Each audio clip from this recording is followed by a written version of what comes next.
22, Porterfield and Evans approves the compensation for the Director of Health as fixed by the Metropolitan Board of Health. So without objection, we're going to go ahead and take that item first before the consent agenda. May I please have a motion? Is there a second? It has been moved and properly seconded. Is there any discussion? Is there any discussion on the compensation of the Director of Health, which was the Q&A session we just did? All right, seeing none, all those in favor say aye. All those opposed, nay. Any abstentions or anyone not voting? Motion carries 9 in favor, 0 against, and 0 not voting. And with that, Dr. Ariola, thank you again for your time.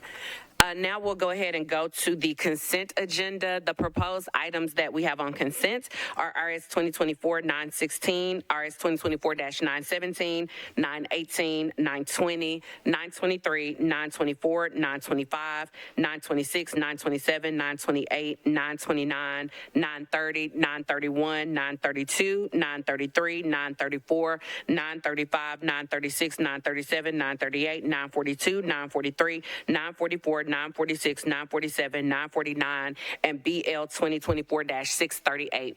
Are there any items that anyone would like to bump from the consent agenda? No. Seeing none, we are going to go ahead and read those captions. RS 2024-916, Porterfield approves a contract between the Metropolitan Government and Cyclomedia Technology Incorporated to provide street-level imagery in accordance with the International Association of Assessment Officers Guidelines. RS 2024-917, Porterfield Welsh approves an agreement between the Davidson County General Sessions Court, Division 9, and the University of Tennessee College of Social Work to provide field instruction for social work students as a part of social work MSSW and or BSSW degree programs in the University of Tennessee College of Social Work in Knoxville. RS 2024-918, Porterfield authorizes the Metropolitan Public Property Director to sign and record notices of federal interest pursuant to an elementary and secondary school emergency relief ESSER grants from the United States Department of Education to the Metropolitan Government, acting by and through the Metropolitan National Public Schools, and funded the construction projects on Metropolitan government property. RS 2024-920, support of the Porterfield and Gamble authorizes the Metropolitan Department and Housing Agency to negotiate and enter into a pilot agreement that accepts payment in lieu of ad valorem taxes with respect to a multi-family housing project located at 100 Tanglewood Court, known as Whispering Oaks.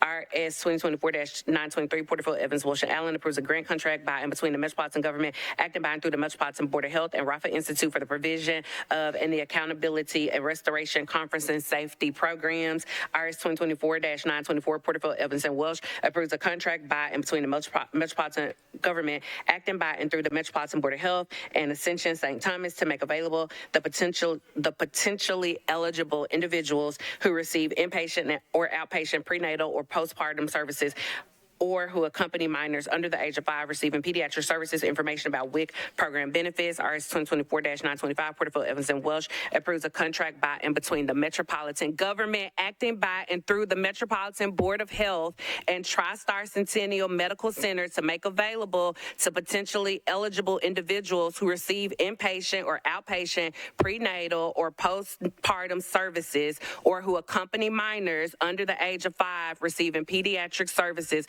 Information about WIC program benefits. Thank you. RS 2024-926, Porterfield, Evans, Welsh accepts a direct appropriation grant by the Tennessee Department of Health to the Metropolitan Government, acting by and through the Metropolitan Board of Health to implement and coordinate activities and services related to HIV prevention and surveillance. RS 2024-927, Porterfield, Evans, and Welsh accepts a grant to the Tennessee Department of Health to the Metropolitan Government, acting by and through the Metropolitan Board of Health to promote the recommended vaccines to ensure that Tennessee meets or exceeds the U.S. Department of Health and Human Services Healthy People 2030 objectives for immunization coverage.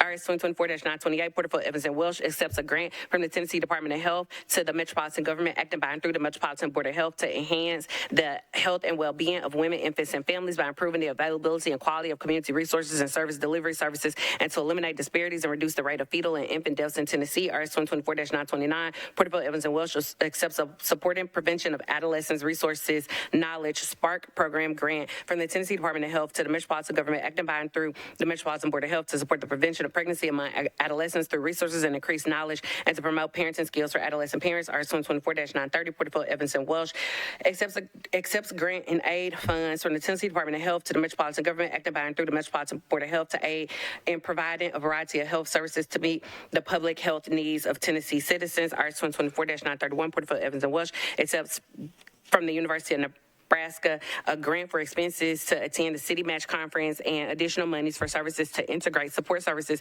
into the perinatal systems of care to the Metropolitan Government, acting by and through the Metropolitan Board of Health. RS 2024-932, Porterfield, Evanston, Welsh approves a grant contract by and between the Metropolitan Government, acting by and through the Metropolitan Board of Health and the Tennessee Justice Center for the provision of assistance and support to individuals enrolling in public benefit programs for health insurance and food assistance. RS 2024-933, Porterfield Evans approves a contract between the Metropolitan Government of Nashville and Davidson County, acting by and through the Metropolitan Board of Health and the Board of Regents of the University System of Georgia by and on behalf of the University of Georgia College of Veterinary Medicine for the provision of clinical instruction and experience opportunities for students enrolled in the University of Georgia College of Veterinary Medicine's Veterinary Medical Education Program. RS 2024-934, Porterfield, Evanston, Welsh amends resolution RS 2024-775 to replace the exhibit thereto with a revised version for a grant from the Tennessee Department of Health to the Metropolitan Government, acting by and through the Metropolitan Board of Health to provide supplemental food, nutrition, education, and breastfeeding promotion to eligible persons through the Women, Infant, and Children Program. RS 2024-935, Porterfield, Evanston, Welsh approves Amendment 1 to a Healthy Start Initiative, eliminating racial and ethnic disparities grant from the U.S. Department of Health and Human Services to the Metropolitan Government, acting by and through the Metropolitan Board of Health to provide a variety of services and reducing infant mortality for pregnant and parenting women. RS 2024-936, Porterfield, Evans accepts a grant from the Friends of Metro Animal Care and Control to the Metropolitan Government, acting by and through the Metropolitan Board of Health to provide funding for various programs for sheltered animals. RS 2024-937, Porterfield, Gad, and Welsh accepts an in-kind grant from the Centennial Park Conservancy to the Metropolitan Government, acting by and through the Metropolitan Board of Parks and Recreation to fund improvements at the Park. RS 2024-938, Porterfield, Evans, and Welsh approves a sole source contract from the Metropolitan Government of Nashville and Davidson County, acting by and through the Nashville Fire Department, Emergency Medical Services Division, and Image Trend LLC to provide data collection and reporting software. RS 2024-942, Prep T, Porterfield, Gamble, and Parker approves an intergovernmental agreement by and between the State of Tennessee Department of Transportation, TDOT, and the Metropolitan Government of Nashville and Davidson County, acting by and through the National Department of Transportation and Multimodal Infrastructure, NDOT, for the repair of existing pavement failures and resurfacing of the 5.26 miles of Granny White Pike, State Project number 19 SAR 1-S8-020. RS 2024-943, Porterfield, Nash, Sepulveda, Porterfield, Gamble, and Parker approves the proposal of the State of Tennessee Department of Transportation, TDOT, to the Metropolitan Government of Nashville and Davidson County, acting by and through the National Department of Transportation and Multimodal Infrastructure, NDOT, for NDOT to maintain traffic controls in connection with TDOT's pedestrian and signal improvement project on State Route 11, Nolensville Pike, from Haywood Lane to McNally Drive. RS 2024-944, Porterfield, Gamble, Parker, and Welsh approves a memorandum of understanding, MOU, between the National Department of Transportation and Multimodal Infrastructure, NDOT, the Planning Department of the Metropolitan Government of Nashville and Davidson County, Metro Plan, and the Metropolitan Transit Authority of Nashville and Davidson County, MTA, and the Regional Transportation Authority of Middle Tennessee, RTA, collectively the parties, to establish the parties' mutual understanding of their respective responsibilities in the development of a multimodal mobility master plan. RS 2024-946, Porterfield, Parker accepts a donation from MTP PACO Phase 3 Land LLC in the amount of $25,000 as a contribution towards the Pytown mobility study regarding roadway infrastructure improvements in the relevant area. RS 2024-947, Porterfield, Gamble, and Parker approves a participation agreement between the Metropolitan Government of Nashville and Davidson County through the National Department of Transportation and Multimodal Infrastructure, NDOT, and GS Gallatin Pike Apartment Owner LLC, Gray Star, for the construction of a sidewalk in front of 1401 Gallatin Pike North, Nashville, Tennessee 37115. RS 2024-949, Porterfield and Parker accepts a grant from the State of Tennessee Department of Environment and Conservation to the Metropolitan Government of Nashville and Davidson County, acting by and through the Metropolitan Department of Water and Sewage Services to provide a lead service line inventory and replacement plan. And on second reading, we have BL 2024-638, Porterfield and Gamble approves a exchange of interest in real property adjacent to the site of the former Hillwood High School Is there anything that anyone would like to remove from consent? Seeing none, can I get a motion? Is there a second? It's been moved and properly seconded. Is there any discussion? Seeing none, the consent agenda passes 8 in favor, 0 against, and 0 not voting. The first item that we have that is not on consent is item number 1, RS 2024-882 Porterfield, an initial resolution determining the issue general obligation bonds of the Metropolitan government in an aggregate principal amount not to exceed $527,170,000. Can I get a motion? Is there a second? It has been moved and properly seconded. Is there anyone that would like to be recognized? Seeing none, is there any discussion? Seeing none, all those in favor, do you want to be recognized? Councilmember Hancock, you're recognized. Could I move my amendment, please? Yeah, that's what I was waiting on. Yes. Can we get somebody from the committee to move the amendment? It's been moved. Is there a second? It's been moved and properly seconded. Councilmember Hancock, would you like to speak to your amendment? Yes. I brought this amendment forward because this is a project that has been on the Greenways master plan for decades. It's something that our community in Madison has been advocating for, that I've heard from people across the county, that we heard from about a dozen people at the public hearing meeting last May or June, whenever it is we do our public hearings. And it's something that I think would bring health to the community at large, Madison in particular, which is highest on the rate of asthma. As we wrap up our public health conversation, this is the only thing that I've been asking for. It's my 6th year on council. I'm fully in, and to demonstrate my buy-in with this, I reached out to the mayor's office and asked for their suggestions on where we could move some money. They couldn't come up with anything because all these items in our budget are so important. So I reached out to the finance office and asked for their advice. And they advised that I move money from the State of Good Repair and the fleet additions. And what I did there is just brought what I call change. If there's $44,750,000, I just asked for the $750,000. Leave the $44 million there. If there's $33,800,000, I just asked for the $800,000. Leave the $33 million there. And then to show that I've really got skin in the game, I looked at the solar project. I'm totally green. I love solar. I have 2 solar panels at my house. But the solar project for 4 community centers was including Madison Community Center. And 0 people in my district have asked for a solar roof on the Madison Community Center. I didn't think it would be a bad thing, but it's, $1.2 million that we could likely use elsewhere. So that's where I found the funds. And this, I think, would be a great benefit to the community, and I'm hoping that you'll support it. Thank you. Thank you, Councilmember Hancock. I do have a clarification from Director Darby. Just to clarify, it was the council office that identified the sources of funding to provide the funding changes in the amendment to the CSP, not the finance department. Councilmember Huffman, you are recognized. Thank you, Chair. Just a couple of questions. Is there anybody from NDOT back there? You can direct them to me, and then I'll call on NDOT. Director Alarcon, always nice to see you. Just curious to how this is going to affect your overall budget. Looks like line items 1 and 2 specifically take from you. Could you speak to that for me? Director Alarcon, you are recognized. Thank you very much. I appreciate it. Yes, in the State of Good Repair, we had identified that the dollars for the FYI 25 CSP would be going toward, $500,000 would be going toward lighting and signal infrastructure. So this is upgrading and maintaining the current lighting infrastructure and signals that we have. We also have about $9 million that needs to go toward our bridge and guardrail program. We are actually behind in our bridge repair and guardrail program. So this this is allowing us to continue to try to catch up. We also put in $3.2 million, into permit inspectors and development. We do not have these personnels. We actually use consultants. So reducing that is going to leave us with the inability to actually be properly managing our right-of-way. And then we have resurfacing and pavement marking and roadway reconstruction, which we have $27 million in that.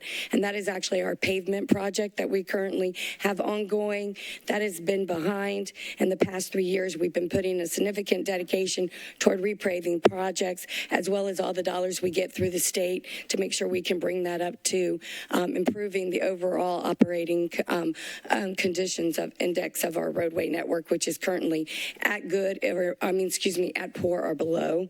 And then, of course, we have $3 million that's in our sidewalk and bikeway.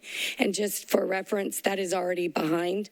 We just completed funding FYI 21's walk bike plan in the last year's CSP. So this $3 million will start us on FYI 22. So we're even behind in the funding levels we've been receiving for our bike walk plan. So I would have to significantly cut projects that we've been working very diligently to get caught up on and will continue to get caught up on. Some of our projects are based on weather. So we intend on having all of FYI $24 spent by the end of this fiscal year. Right now we're in a down season because of the weather. We cannot go out and do anything on the roadway network when the temperature gets below an average of 40 degrees. And that's what we've been seeing. So that's why we're kind of in a stuck position. But we do anticipate FYI 24 will be done by the end of the fiscal year. Thank you, Director Alarcon. Do you have additional questions or comments, Councilmember Huffman? Not for Director Alarcon. I don't know. I didn't see anybody from Parks back there. Is anybody from Parks back there? You could just direct the question and we'll find somebody to answer it for you. So just curious in regards to the reduction for solar panels, same question. You know, what are the effects to these buildings long term? And I'll wait. We do have a representative from Parks in the back who's coming on up. And if you could just introduce yourself, please. Good evening, Shanita White, Metro Parks, Assistant Director of Finance and Administration.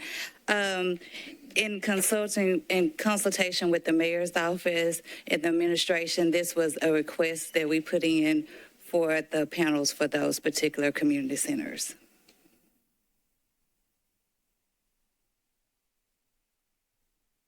Great. Thank you very much. Appreciate There's another, the administration, I believe, would like to chime in on that as well. Thank you, Madam Chair. Dave Rosenberg with the Mayor's Office. This is something that a project that we would love to work with Councilmember Hancock on. We know that she feels very strongly about it. With regard to the solar panels, this will be our last opportunity to fund this in a way that we get financial assistance on. I'd also add that it comes with cost savings, energy savings moving forward, so it is not just a full spend. We recoup that money over time. Thank you. Councilmember Huffman. No, that's it. Just a quick comment. I can't support this. It sounds like it's just going to do too much damage to the overall budget. So, Councilmember Cortez, you're recognized. Thank you, Chair. This question is for Councilwoman Hancock. I appreciate the position you're in because I know I'm in a similar one in my district as well. Do we know, is this, are these cuts as efficient as they could be? Could we lower the cost, or is this is what you would need to get the project done? Councilmember Hancock. Thank you very much. Again, to address the price on this, on the amendment, with NDOT listing their entire $44.75 million list of projects, which are all super important, and I totally understand how they would not want to cut back on any of them. I'm not asking for all of those projects to be cut, only $750,000. Same thing with fleet. It's not the entire fleet budget, only $800,000. The entire cost of this is less than 0.5% of the CSP. This project was number 2 on the council priority list this year. This project was number 1 on the priority list last year. It was number 1 on the priority list the year before that, and it was number 4 on the priority list the year before that. And my goal is to make an emphasis that council might be excited about supporting council prioritized projects. And if we were successful in doing so, then, I'm hoping we could work with our mayor's office to support more council prioritized projects. But to long and the short of your question, the estimated cost of the pedestrian path is $28 million. And so the cost of a feasibility study is 10% of that, so 2.8. And I'm working with Congressman Rose to fund the construction of this so that Metro wouldn't be on the hook for that entire fee. And the feasibility would be what would help determine where the path would go, what it would look like, what it would be called, and what the community thinks about it and what they want to do with it and what they envision. So it would help fund all those community meetings and outreach as well as the actual, plan. Thank you so much for your question. Any further questions? No, Chair. Thank you. Thank you, Vice Chair Toombs.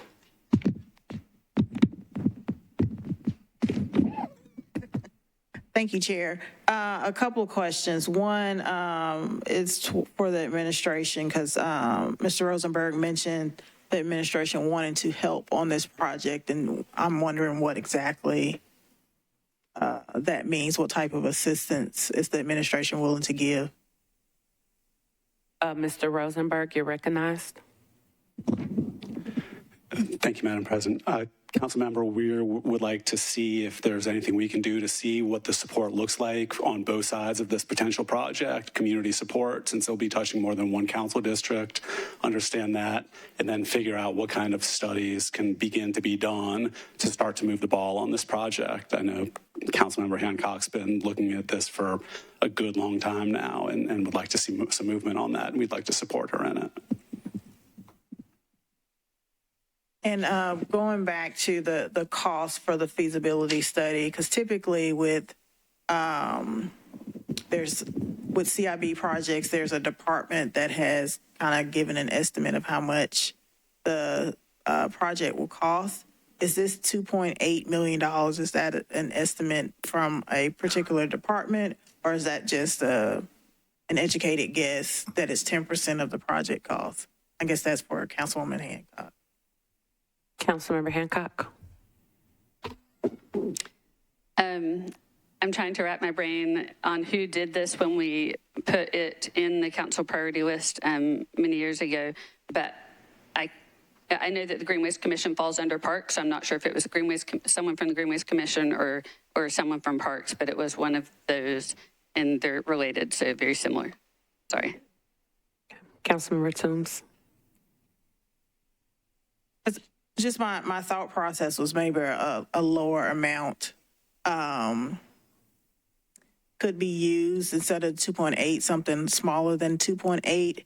And perhaps this is something that could be looked at during budget season, just offering an alternative. As myself, and I'm sure many other council members understand having a project that lingers for years in the CIB and never gets funded. So I definitely sympathize with Councilwoman Hancock and want to support her in getting her feasibility study funded. Thank you. That's it. Yeah. Thank you, Councilmember Toombs. Councilmember Webb, you're recognized. I just want to say that I support this with Tanya. Congressman Rose is my congressman, and I sent him a letter. We have talked about this, and I just want to concur that he is willing to step up and try to give us the funding for this. And I think it would be a good thing, but before we can even do that, the feasibility study has to be done first. But if we can spend 2.7 to get 28, then to me, and that something's going to benefit the Madison community. I don't have a big part of the Madison community, but I do have some part. And I just want to let everybody know that I will be supporting this if it gets to, or I get to vote for it. Thank you, Councilmember Webb. Could I get clarification on that, though? You said spending $2.7 million to get $28 million. It wasn't my understanding that $28 million will be coming from the federal government. So did I misunderstand that, Councilmember Hancock?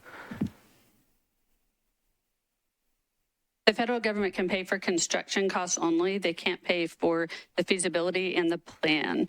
We currently have a guesstimated cost of 2.8 for the feasibility. I don't know how much the plan would cost, but the entire cost is 28. So 28 minus 2.8 minus whatever the plan is, and then that's what the federal government could find a funding source for.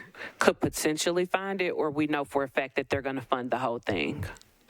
Well, it's potentially. They were going to submit it this year, and they had a really strong constituent that is a little bit higher ranking than me. His last name starts with an O, and he had a really important project that has to help the East Bank, which I know is a really important effort here. And I'm just trying to get other really important projects that might not cost quite as lot of money in the outskirts of the county instead of just always being downtown. Thank you, Councilmember Hancock. Councilmember Huffman, you're recognized. Thank you, Chair. Just a quick statement representing the community of Hermitage, who I can tell you have not been in support of this project. Bridge has to go two ways, and this side is definitely not in support. I understand that this is the passion of Councilmember Hancock, but it's definitely a project that my constituents would rather see the money better utilized in other ways to better the city. And just really quickly, Chair, before we do anything serious too with any allocation of money, one thing that I think that we seriously need to consider is a set of community meetings. If we're going to seriously allocate $2.8 million, let's have a meeting in my district. Let's have a meeting in Councilmember Hancock's district. I feel strongly that the results are going to be exactly how we're doing it right here. It'll be in support on her side and not on mine. But if that's the case, at least we have that and we save ourselves $2.8 million. And it can be allocated to the use that's within the budget itself. Thank you, Councilmember Huffman. Councilmember Cortez, you're recognized. Thank you, Chair. Again, I appreciate the position Ms. Councilwoman Hancock is in. Can Parks speak to the cost of the feasibility study? Because I know we're looking at the feasibility study in my district, and it's significantly less. I just want to make sure. I'd like to find a way, as Councilwoman Toombs had said, to get this done at some point, because to have a project hanging in your district can be very frustrating. But the 2.8 sounds very high to me. I just feel that we might be able to get that done for cheaper. Can Parks speak to that? Thank you so very much. Do we have someone from Parks that would like to speak to that?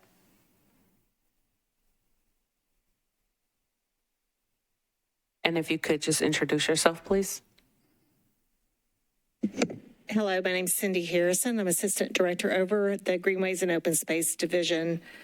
We've not put together a budget for a feasibility study. We would really have to see what the scope of that would entail.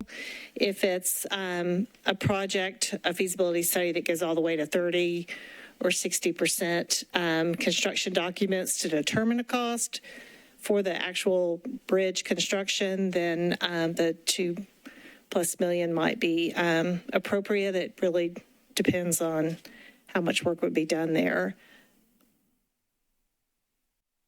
Thank you. Does that answer your question, Councilmember Cortez? Somewhat.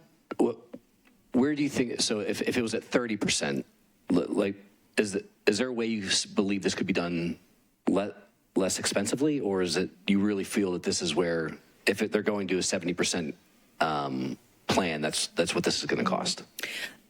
I don't know the answer to that. We've not sat down as a department and put together a budget for the feasibility study. How long would it take you to put one together if requested? We'd have to look at our schedule. A few weeks, I think we would, since it is a bridge, probably consult with our NDOT fellow department there as well. So a few weeks. Okay, thank you. I would like to support Ms. Hancock at some point in this project, but I'd like to have at least Parks speak into it with a budget first. That would be my favorable position. Thank you so very much. And Councilmember Druffel, I'm going to recognize you, and then I'll come back to Parks if they want to add something to that. So it looks like some conferring happening. Councilmember Druffel, you're recognized. Yeah, very brief. Thanks, Chair. I have to say the frustration after about now 6 years of not having any district projects in capital is coming to significant frustration with myself. So I get Council Eddy's concern here, but I do agree with moving forward with at least some kind of feasibility study. I guess I'm concerned not knowing the exact amount, but I think we have to give her some latitude to give her an opportunity here to try to do something. Otherwise, we'll never get anything in our districts. It being number one priority year after year, it seems like we're missing something. And I know there's a lot of capital expenses in our city infrastructure, but I have to go back to my district every time and say, well, I have a sidewalk to nowhere. I needed 3 blocks, but I can't get it. It's just getting a little bit old after 6 years without getting anything. So I'd like to see some council person get a little something for their district. And that's where I'm standing. Thank you. Thank you, Councilmember Druffel. Councilmember Allen, you're recognized. Thank you, Madam Chair. I appreciate the passion and the attention to detail that Councilmember Hancock has put into this, and I have supported this in the CIB prioritization project a number of times. I sort of agree that I would feel better if we had an honest-to-goodness budget, and maybe we can figure out a way to get this in the operating budget and make it happen. But my question is to the administration, just with regard to the council prioritization process. I mean, we've worked hard to come up with something that gives us a way to indicate what is most important to the council. And this one really has been high for many, many succeeding years. So if this administration, which granted has not been the one making the decisions for the past 4 years, but if there could become maybe some immediate response now and maybe a longer response later about how the administration might be willing to take into account the council prioritization process. I mean, if that gets looked at all, and if it's just a matter of you have to go past a couple of big things because then you can do more smaller things, or you do quadratic voting, what do I know? But, just a short-term answer of how y'all take into account a process that we spend a lot of time on, coming up with what's important to us and incorporating that into your decisions. Thank you, Councilmember Allen. Mr. Rosenberg, you're recognized. Thank you, Madam President. Councilmember, the prioritization is something that is taken into account. It's something that the mayor feels passionately about. That has not gone away since he left the council. In this particular case, Parks has, I believe, $90 million in maintenance needs. We have on this a $28 million cost from 2 years ago that no doubt is higher than that now. And it makes it difficult to prioritize, put that ahead of all those countywide needs. I know that, for example, the Juvenile Justice Center, when it was first prioritized, it was the #1 council priority. That was a previous administration, but certainly Councilmember O'Connell recognized the value of those, and it's speaking with y'all's voice on it. But that by itself can't overrule all the other needs that are there now. Councilmember Allen. If I might just ask a follow-up then. And maybe this is a longer-term question, but if there could be some response to, yes, we do look at the top of the list and we try to make sure that we get at least some percentage or some number or something, or, I mean, it would be helpful to us to know that if you can't take the big expensive things at the top, that it does make a difference that we've put some things higher up on that and that we will see those, or just a pledge to include one thing off the list or something would be handy. Because there are some small ones up there, that council members spend some time doing. So, I mean, I think just to top Councilmember Druffel's point, there are 40 of us. We can't all have something in our district every CSP, and I understand that. But since we've put that process together, it would be meaningful to us to know that some of those things do get in, even if it can't be the biggest one. And again, if we can get better numbers and figure out a way to make this happen some way, I would love to see that happen. I'm just reluctant to tinker with the CSP because I know a lot of thought has gone into that as well. Yeah, thank you. I hear you, and I'll see if there's a way to quantify that. I don't know how to do that standing here right now, but I'll get an answer. Great, thank you. Thank you so very much. Is there any further discussion? Seeing none, I would just give a really brief comment. I think it's a little challenging. I definitely want to support Councilmember Hancock, and I know this is something that she's very, very passionate about. So I do want to be able to support my colleague. It does put us in a bit of a bind when it's a bridge that's connecting two communities, and one community wants it and another community does not want it. So that does make it a little challenging. So just for me personally, based on that and the commitment that we've gotten, that the administration is going to try to work towards it, with also the knowledge that if that does not happen, which I believe it will happen because you said it will happen, but if it doesn't happen, we also have the ability to look at our current budget, and hopefully that will give time for the two communities to have some community meetings, to hopefully get on a more succinct page to determine what both communities would like to see in this project, and then hopefully we could possibly support it through our budgetary process. So for me personally, I'm going to vote no, but I did want to give an explanation as to why. And Councilmember Hancock, thank you for your passion on this, because I can see how passionate you are on this. And as a former district council person, I know how much it sucks when you have something that you've been like working on for a long time and it doesn't quite make it into the CSP, as we're still waiting for Smith Springs Road to be widened after more than 20 years. So I completely understand your position. So I do want to be able to support, and I hope that we get to a place where we can. But with that, I have to vote no today. Is there any other discussion before we take the vote? Seeing none, because I know that we have some yeses and some nos, if you could please raise your hand if you would like to vote yes. 1, 2, 3 yes votes. And then for the no votes, if you could raise your hand. 1, 2, 3, 4. And abstentions. Okay, 3 in favor, 4 against, and 1 abstention.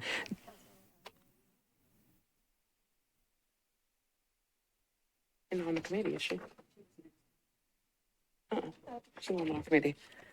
No worries. So that amendment fails. 3 in favor, 4 against, 1 not voting. Is there anyone else that would like to be recognized before we vote on the legislation? Councilmember Toombs. I'd like to move Councilwoman Stiles' amendment for the purpose of discussion. Okay, thank you. Is there a second? Is there a second from anybody on the committee? Okay, it has now been moved and properly seconded. Councilmember Toombs, would you like to speak to it? If Director Darby could explain what it does, please. Director Darby, you're recognized. The amendment reduces the allocation to the East Bank Infrastructure and Grid by $130,000 and adds funding to the Parks Facilities Master Plan by $130,000. So it simply moves funding from one area to another area. Thank you, Director Darby. I said, can I correct myself really quick? I said parks, but I meant public library. Councilmember Toombs. And so my understanding of this amendment is that it's for a sign in front of one of the public libraries in Councilwoman Stiles' district. Is there someone from libraries that could speak to the sign?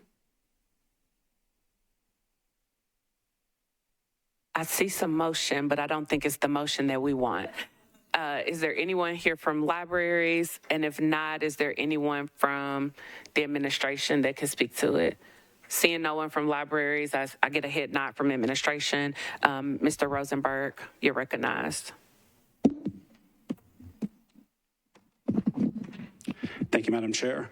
So the library intends to procure a less expensive, more reliable signage than this $130,000 one. Their fear is that if they procure this new one that is proposed in this amendment, that it will we'll be back in the same place next year. So they'd like to get a less expensive multilingual digital sign to replace it, and would prefer to do it through a 4% allocation, which is more appropriate for this kind of expenditure than a CSP. Additionally, the cut to East Bank funding could have large financial implications for Metro in that if we have to delay right-of-way acquisition, which is our only discretionary money there, even though it's money we're going to have to spend, we could end up paying much more as that land continues to gain in value. So moving this $130,000 for a sign that's not even going to cost that much could then have other implications that are not great. Thank you, Mr. Rosenberg. Council Lady Toombs. So is there a commitment from the administration to make sure that that library gets that less expensive sign in the 4%, the next 4% allocation? Mr. Rosenberg. Thank you, Madam Chair. That's our intention. They want to make sure they get their materials funded. That's their top priority. And then we'd like to get that funded at the same time. Vice Chair Toombs. Okay. Thank you. Chair. Thank you. Clarifying question for Mr. Rosenberg.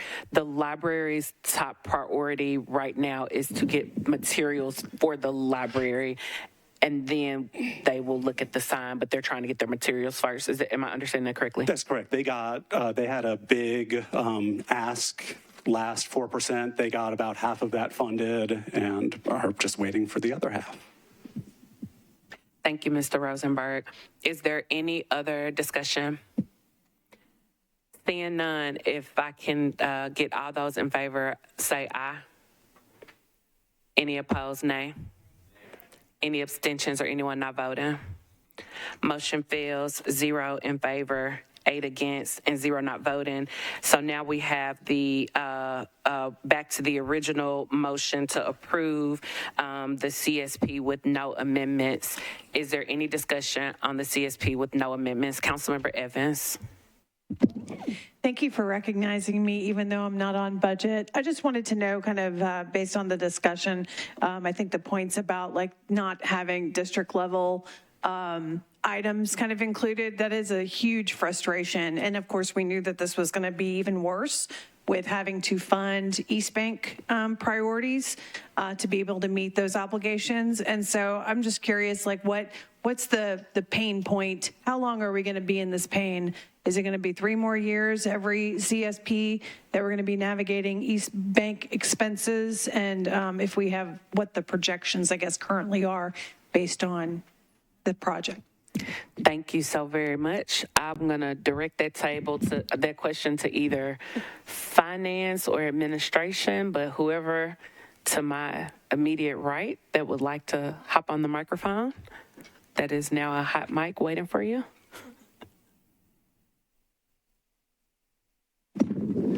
Councilmember, I'll have to get back to you on that. I don't know the answer, but I know that there are a lot of expenses ahead. Yeah, thank you. Any additional questions? All right, seeing none, all those in favor say aye. Any opposed, nay. Any abstentions or anyone not voting? Motion carries 8 in favor, 0 against, 0 not voting, and Mr. Mendez scrolled in right in time to miss that question. He walked in right after the vote. The next item that was not on consent is RS 2024-919. Benedict Porterfield and Gamble approves Amendment 1 to a lease agreement by and between Metropolitan Government acting by and through the Metropolitan Board of Education and Library Collegiate Academy. Can I get a motion? Is there a second? It's been moved and properly seconded. Is there any discussion? Seeing none, all in favor say aye. All opposed, nay. Nay. Anybody not voting? All right, motion carries 7 in favor, 1 against, 0 not voting. The next item that we have on the agenda is RS 2024-921 Porterfield approves a memorandum of understanding to transfer public property administration responsibilities from the Department of Finance to the Department of General Services, along with the related operational activities and personnel. Can I get a motion? Is there a second? It's been moved and properly seconded. Is there any discussion? Councilmember Allen, I'm gonna go to Vice Chair Toombs. I saw her hand first, and I'm gonna go to Council Lady Allen. Vice Chair. Thank you, Chair. Just want to know the rationale behind moving public property administration from finance to general services? That is an excellent question. Do we have someone that would like to answer it?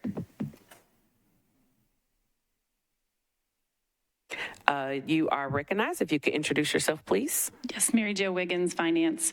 There have been a few studies with EY Consulting, and we have been actually talking about this for about the last 5 years, that by putting public properties with general services, there is more efficiency, more effectiveness with the operations. They have so much overlap. And so this has been a little bit in the works and recommended by EY. Thank you so very much, Ms. Wiggins. Vice Chair Toombs, do you have any additional questions? That's it, Chair. Thank you. Thank you. Councilmember Allen, you're recognized. Thank you, Madam Chair. Just a question about the way we would treat Barnes Fund. I mean, that has been, decisions have been made about surplusing property and assessing whether it could be used for building houses on or not. Some of that goes to the Barnes Fund, and some of it, when it gets sold, that funding goes into the Barnes Fund. Would that change at all under this change of scenario?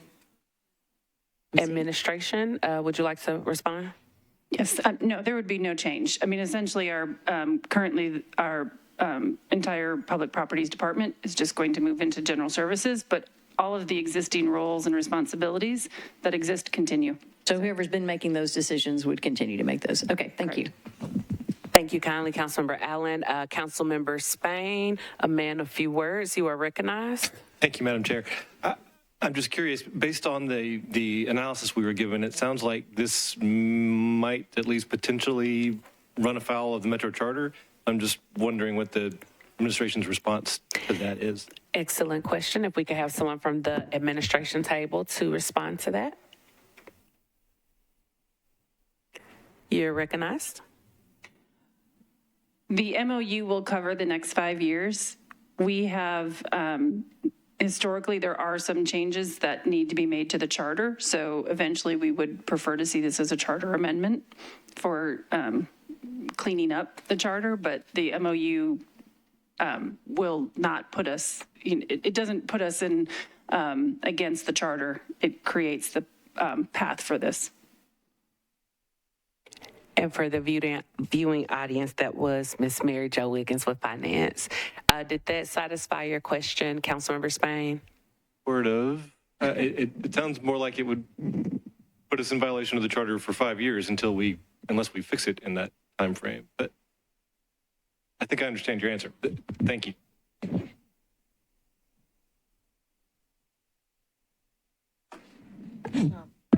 All right, we have someone from our legal department. If you could just introduce yourself. Yes, Laura Fox from the Metropolitan Department of Law. I think the right way to look at this would be like a pilot program to see if this works or not. There is a plan to amend the charter, and I think that we're going to make that determination of whether it's a good change or a bad change, and that's going to be very helpful to the process. So I think that's why it's good to go forward with it right now. Thank you, Ms. Fox. Mr. Spain? No, that was helpful. Thank you. Okay, thank you. Any additional comments, questions, or concerns? Seeing none, all those in favor say aye. Aye. All those opposed say nay. Any abstentions or anyone not voting? Motion carries 8 in favor, 0 against, and 0 not voting. We're going to fly all the way to the back.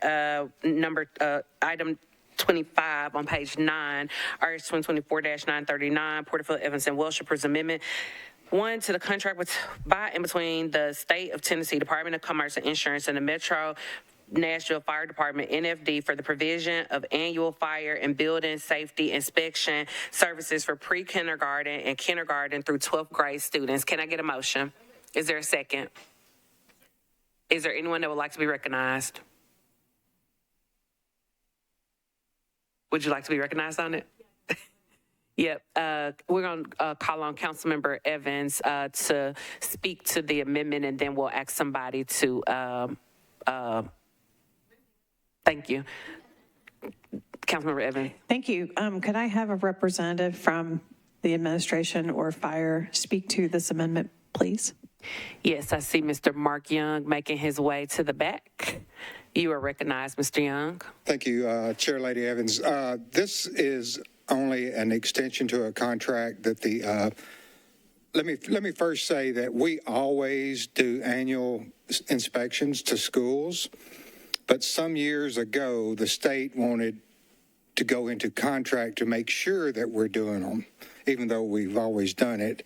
And this is just to extend it one more year, and probably next year you're going to see probably a 4-year contract before you.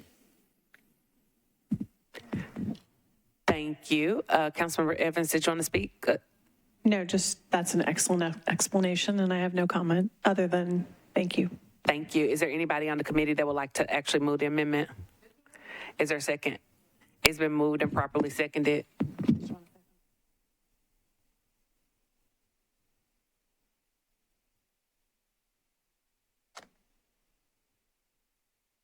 I'm going to call on Director Darby. I just wanted to clarify that the amendment that is the subject of the motion is actually a housekeeping amendment that just changes out the attachment, and it makes a different reference to the attachment. Housekeeping in nature. Thank you. Any further discussion? Seeing none, all those in favor say aye. All those opposed say nay. Any abstentions or anyone not voting? The amendment is approved. Can I get a motion on the resolution as amended? Is there a second? It's been moved and properly seconded. Is there any discussion? Seeing none, all those in favor say aye. All those opposed say nay. Any abstentions or anyone not voting? Motion carries 8 in favor, 0 against, 0 not voting. We're down to our last two items, y'all. RS 2024-940, Porterfield Evans accepts a statewide school resource officer program grant from the Tennessee Department of Safety and Homeland Security to the Metropolitan government, acting by and through the Metropolitan Nashville Police Department to provide funding for the placement of school resource officers in Metropolitan Nashville public and charter schools. Can I get a motion? Is there a second? It's been moved and properly seconded. Is there any discussion? Seeing none, all those in favor say aye. All those opposed say nay. Chair votes nay. Any abstentions?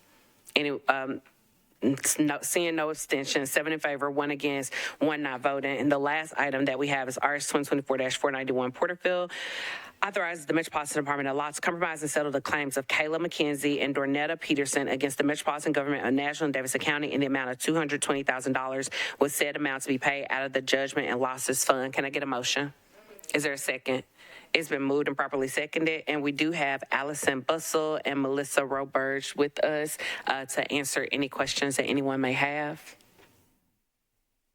Any discussion? Would you all like to speak? No? Okay. All right. All those in favor say aye. Any opposed, nay. Any abstentions or anyone not voting?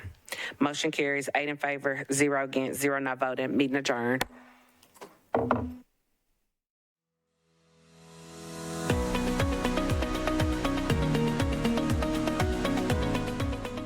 This has been a service of the Metro Nashville Network. If you would like to see this presentation again, or for more information on this and other programs, visit nashville.gov.